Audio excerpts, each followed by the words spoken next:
అందరికీ నమస్కారం. ఈ రోజుకి సంవత్సరం అయింది గద్దర్ తాతయ్య మనల్ని వదిలిపెట్టిపోయి. అంటే ఇది జస్ట్ మనము ఇలాంటి సందర్భాలలో కలిసినప్పుడు తప్ప ఆయన ఎప్పుడు మన మధ్యలో ఉన్నాడు. ఒక ఆటగాడిగా, ఒక పాటగాడిగా, ఆ కాలి గజ్జి ఉన్నంత వరకు, ఎర్ర జెండా ఉన్నంత వరకు, విప్లవ ఉద్యమాలు ఉన్నంత వరకు గద్దర్ తాత ఆట పాట ఎప్పుడు ప్రజలలో ఉంటూనే ఉంటుంది. నాకు చాలా స్పెషల్ అనుబంధం ఉంటుంది గద్దర్ తాతతో. ఈ జనరేషన్ లో ఉన్న అమ్మాయిలకి ఎవరు కూడా ఆ బాండింగ్ లేదేమో. కాబట్టి నేను చాలా గర్వంగా ఫీల్ అవుతుంటా. ఈ ఆట పాట మాట ఏదైనా కూడా తెలంగాణ ఉద్యమంలో నా వంతు కర్తవ్యంగా నేను పాట పాడినా అంటే ఆయన నన్ను ఏలు పట్టుకుని నడిపించిండు. కాబట్టి నేను చాలా ప్రౌడ్ గా తెలంగాణ ఉద్యమంలో పార్టిసిపేట్ చేసిన చెప్పుకోగలుగుతా. జీవితాంతం నాకు పాట నాకు తెలంగాణ 10 జిల్లాలు, అప్పుడున్న 10 జిల్లాలు తిప్పింది గద్దర్ తాతనే. జీవితాంతం ఆయనకు రుణపడి ఉంటా. ఆయన అంటే అందరు ఎవరికునే లేవో తెలియదు కానీ మెమోరీస్ నాకు ఎక్కడన్నా ఆగినప్పుడు, మేము కలిసి ట్రావెల్ చేసినప్పుడు, తెలంగాణ ఉద్యమంలో ఈ ఊరు నుంచి ఇంకో ఊరు తిరిగేటప్పుడు, ట్రావెల్ చేసేటప్పుడు ఆయన పర్సులోకి వెళ్ళి నాకు పైసలు తీసిస్తుండే. అంటే ఒక సొంత మనవరాలు, చాలా మందికి సొంత మనవరాలు ఎట్లుంటారో తెలియదు కానీ నన్ను చాలా మంది ఓన్ చేసుకుంటూ ఉంటారు. గద్దర్ తాత వాళ్ళ మనవరాలు మధుప్రియ అనేది. అట్లాంటివి చాలా ఉన్నాయి. అంటే ఇక్కడ వేదిక మీద ఎక్కిన ఫస్ట్ మదేద్రా అని ఎత్తుక్కుంటూ ఉంటాడు. సో అట్లాంటివి నాకు చిన్నప్పటి నుంచి చాలా గొప్ప అనుభవాలు ఉన్నాయి గద్దర్ తాతతో. నిజంగా నేను చాలా అదృష్టంగా ఫీల్ అవుతుంటా. అట్లాంటి గొప్ప ఆయనతో నేను అట్లీస్ట్ కొన్ని సంవత్సరాలు నడవగలిగినా, ఆయన ఎత్తుకోగలిగిండు అనేది చాలా గొప్పగా చెప్పుకుంటా అంట. నాకు ఒకటి నేర్పిస్తూ ఉంటాడు. అంటే ఏ ఫీల్డ్ లో అయినా కష్టాలు కన్నీళ్ళు అనేది చాలా కామన్. ఏదైనా కష్టాలు లేని మనం ఓవర్కమ్ కాలేం. కాబట్టి నాకు ఒకటే చెప్తాడు, నీకు ఎన్ని కష్టాలు వచ్చినా, ఎన్ని ఇబ్బందులు వచ్చినా, ఏం వచ్చినా, ఎంతమంది నేను ఓర్చుకోకపోయినా, ఎంతమందికి నువ్వు నచ్చినా నచ్చకపోయినా కొట్లాడి నిలబడి నడవాలని చెప్పి నాకు ప్రతిసారి చెప్తూ ఉంటాడు. ఈ ధైర్యం కూడా నాకు అక్కడి నుంచి, నేను ఎన్నిసార్లు కింద పడ్డా, ఎన్నిసార్లు లేచినా, ఏం చేసినా కూడా అది ఆయన ఇచ్చిన ధైర్యమే అనిపిస్తుంది. మా అమ్మ నాన్నతో పాటు నా జీవితంలో ఒక చరిత్ర ఏంటంటే అమ్మ నాన్న గద్దర్ తాత. అంతే. థ్యాంక్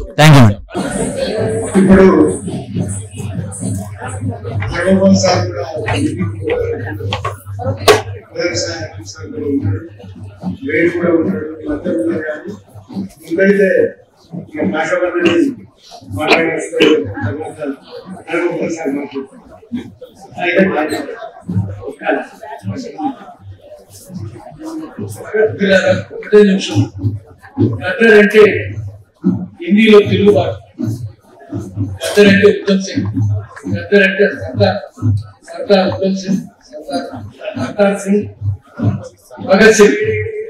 ఆటలు చాలా మందికి, మనుషులందరికీ 2 చైతన్యాలు ఉంటాయి. ఒకటి ప్రాథమిక చైతన్యం, ఇంకోటి ద్వితీయ చైతన్యం. విప్లవకారులకు మాత్రం ప్రాథమిక చైతన్యం అంటే కుటుంబం, ద్వితీయ చైతన్యం సమాజం.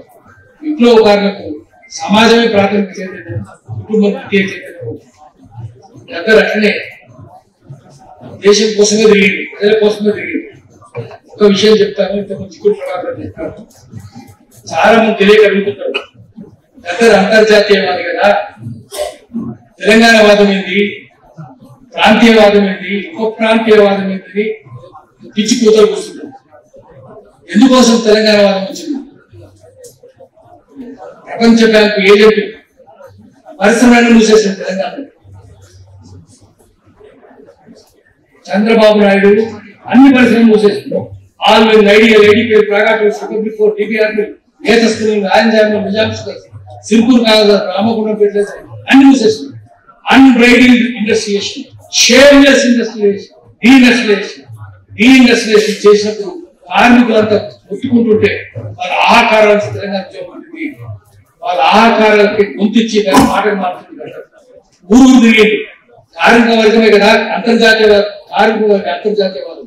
కాబట్టి తెలంగాణ వాదం అంటే అంతర్జాతీయవాదమే, అది తెలియదు వాళ్ళకు. అందుకని గద్దర్ తలుచుకోవాలి. ప్రపంచం తక్కిన వాళ్ళు నినాదాలు కూడా కాదు, దాన్ని అమలు చేసి చూపించాలి. గద్దర్ అమలు చేసి చూపించిండు. రెండవ విషయం ఏంటంటే, ఇంతకుముందు మిత్రులు చెప్పినట్టుగా కర్ణాటక పోయి చూసిరమ్మన్నాం తెలంగాణ ప్రభుత్వాన్ని. కర్ణాటకలో హవేరీలో కర్ణాటక ఫోక్లోర్ యూనివర్సిటీ ఉంది, జానపద కళ యూనివర్సిటీ ఉంది. అట్లాంటి university, Gaddar folklore university Telangana పెట్టాలి అని ప్రభుత్వాన్ని గట్టిగా చెప్తాము. ఎందుకంటే తెలంగాణలో ఉన్నటువంటి కళలు ఎక్కడ లేవు.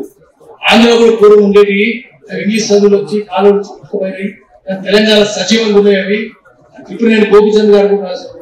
అందుకని వాటికి తెలంగాణ కళలన్నిటికీ, బోనాలు కావచ్చు, బతుకమ్మలు కావచ్చు, అన్నిటికీ ఈఎంఓ వాళ్ళ హెరిటేజ్ స్టాక్ ఇప్పించాలి, కల్చరల్ స్టాక్ ఇప్పించాలి, దానికోసం ఇప్పించాలి, యూనివర్సిటీ కావాలి. అప్పుడే శాశ్వతంగా ఉంటుంది. ఆయన దేనికోసం పనిచేసినాడు మనందరికీ బోధపడుతుంది, మనం కూడా ఆయన దారిలో నడుస్తాం. అట్లా ఫోక్లో యూనివర్సిటీ కర్ణాటకలో లాగా దేశంలో ఒకటే ఉంది కర్ణాటక ఫోక్లో యూనివర్సిటీ, అటువంటి తెలంగాణలో కూడా తెలంగాణ ఫోక్లో యూనివర్సిటీ మెదక్ పేరు పెట్టాలి. ప్రభుత్వాన్ని గట్టిగా డిమాండ్ చేద్దాం. అందరూ చక్కగా చెప్తారు. థ్యాంక్ యూ భాష. ఇప్పుడు హరగోపాల్ సార్ మాట్లాడవలసిందే. మిత్రులారా, మాట్లాడవలసిన వాడు చాలా మంది ఉన్నారు. గద్దర్ను అంచనా వేయడం అనేది అంత సులభమైన పని కాదు. కనుక నేను కేవలం 2-3 సంఘటన మాత్రమే చెప్తాను. మా సామాజిక శాస్త్రాల్లో ఒక చర్చ నడుస్తుంటుంది. అద్భుతమైన వ్యక్తులని సమాజం సృష్టిస్తుందా లేక సమాజం ఈ అద్భుత వ్యక్తులు ప్రభావితం చేస్తారు.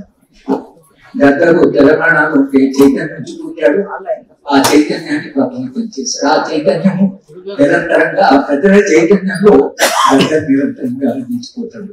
మనిషి జీవించడం అంటే భౌతికంగా జీవితం కాదు కదా. మనిషి ఒక జ్ఞాపకాలు, మనిషి ప్రభావం, మనిషి తాను మీద వేసిన చైతన్యం ఎన్నో చైతన్యంలో మనుషులు నిరంతరంగా మనసులో కదులుతుంటారు. గతంలో నేను 2 సంఘటన చెప్పుకొస్తాను, టైం లేదు. వాళ్ళ గోపాలకృష్ణ గారు ఆయన చాలా చివరి దశలో ఉన్నాడు. ఆయన ఆరోగ్యం బాగాలంటే నేను గుంటూరు వెళ్ళాను ఆయన చూడాను. ఆ తర్వాత 12 రోజులు ఆయన చనిపోయాడు. చాలా ఏడుస్తున్నాడు, దేశం ఎట్లయిపోయింది, దీనికి పోరాటం చాలాసేపు ఏడ్చాడు. వాళ్ళన్న కూతురు వచ్చి సారోగ్యంతో మాట్లాడానికి వస్తే ఏడుస్తూనే ఉన్నాను. ఆ మాట్లాడుతున్న సందర్భంలో ఆయన ఒక 2 మాటలు చెప్పాడు. తన జీవితంలో తన వాళ్ళు ఆయన గాంధీ, నా జీవితంలో ఇద్దరే పవర్ఫుల్ కమ్యూనికేట్ సమాజాన్ని ప్రభావితం చేసేటువంటి వాళ్ళు, ఒకరు గాంధీ, ఇంకొకరు గద్దర్. అంటే నాకు చాలా ఆశ్చర్యం వేసింది. అలాగే ఒకసారి ఒక విప్లవకారుడు వాలంటీర్స్ మెడికల్ సైన్స్ తో ఉన్నాడు. అతను వాడేమో హాస్పిటల్ నుంచి తీసుకుపోమంటున్నాడు, కానీ అతను ఆరోగ్యం అసలే బాగాలేదు. ఆయన ఆల్ ఇండియా మెడికల్ ఇన్స్టిట్యూట్ లో కొంతకాలం పెట్టాలి అని చెప్పడానికి నేను కొంత కలిసి షిండే ఆ రోజు home minister, central home minister వెళ్ళాను. వెళ్తే సరే ఆయన చాలా విషయాలు మాట్లాడుతూ అది నేను చూసుకుంటాను అని చెబుతూ ఉన్నాడంటే, తాను మహారాష్ట్ర ముఖ్యమంత్రి ఉన్నప్పుడు గద్దర్ ఏదో సభలో ఈ ముఖ్యమంత్రి బాగానే పనిచేస్తున్నాడని నాకు ఇప్పటికీ అదొక విలువైన జ్ఞాపకంగా గుర్తుంది అని షిండే చెప్పాడు. మహారాష్ట్ర ముఖ్యమంత్రి హోమ్ మినిస్టర్ ఉన్న షిండే అంటే ఒక్కని కాదు, ఆయన ప్రభావం చేసింది ఆ స్థాయిలో ఉన్నవాడు ఆ సాధారణమైన మాసెస్ కొంచెం లక్షలాది మందిని ప్రభావితం చేశారు. కానీ ఇంకొక సంఘటన, మా యూనివర్సిటీలో ఒక మానవ హక్కుల ప్రోగ్రామ్ నడిపేవాడు. ఆ మానవ హక్కుల ప్రోగ్రామ్ లో పోలీస్ ఆఫీసర్లు, ఆర్మీ ఆఫీసర్లు, లాయర్లు అందరూ ఉండేవాడు. నేను ఒకసారి ఆ 15 రోజులు చాలా మంది రోజు 4 లెక్చర్స్ ఇస్తాను. గద్దర్ని పిలిచాను. అది గ్రూప్ అకాడమిక్ ప్రోగ్రామ్. అది గద్దర్ని పిలిచి 6 పాటలు పాడాలి, 2 గంటల సమయమే అని చెప్పాను. దేనికంటే బాల కార్మికుల మీద, మహిళల మీద, ఆదివాసుల మీద, దళితుల మీద ఇలా 6 పాటలు పాడని చెప్పాను.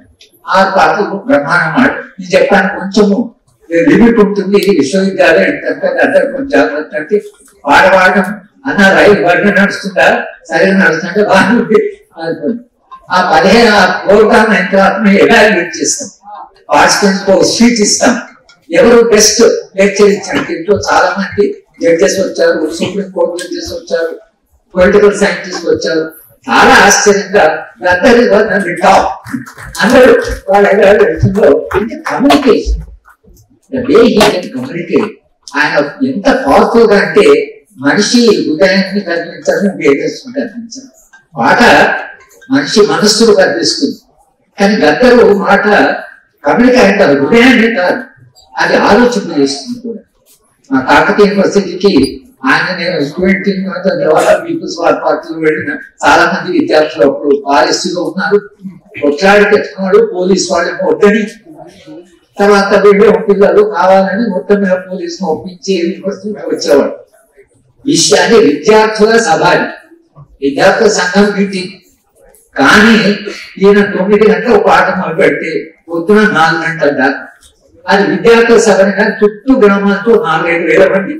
బహుశా ఏ విశ్వవిద్యాలయం కూడా ఒక విద్యార్థుల సంఘం మీటింగ్ కి 4-5 వేల మంది గ్రామాల నుంచి వచ్చి కూర్చున్నట్లేదు. కానీ ఆ పాట నన్ను కూడా ప్రభావితం చేస్తుంది. అంటే ఆ పాటకు మన మైండ్ లో రింగ్ అవుతుంది.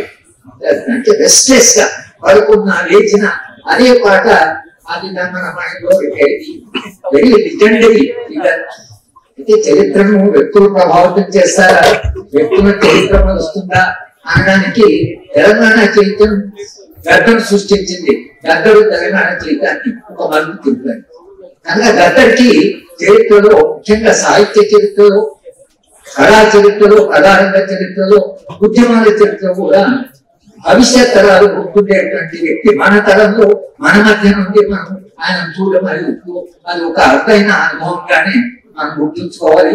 ఈ సందర్భంలో గద్దర్ ఫౌండేషన్ గద్దర్ యొక్క సాహిత్యాన్ని, గద్దర్ యొక్క కళని, గద్దర్ యొక్క పాటని, ఆయన చేసిన ప్రభావాన్ని, దాన్ని మరీ మనం అంచనా వేయాల్సిన అవసరం ఉంది. కాబట్టి ఈ సందర్భంలో మిమ్మల్ని అభినందిస్తూ మాకు కూడా ఈ అవకాశం లేకపోతే ఆయన చాలాసేపు మాట్లాడచ్చు, కానీ మాట్లాడే టైం లేదు కనుక ఈ 2-3 సంఘటనలు మాత్రమే చెప్పాలనుకొని నాకు ఈ అవకాశం ఇచ్చిన మీ అందరికీ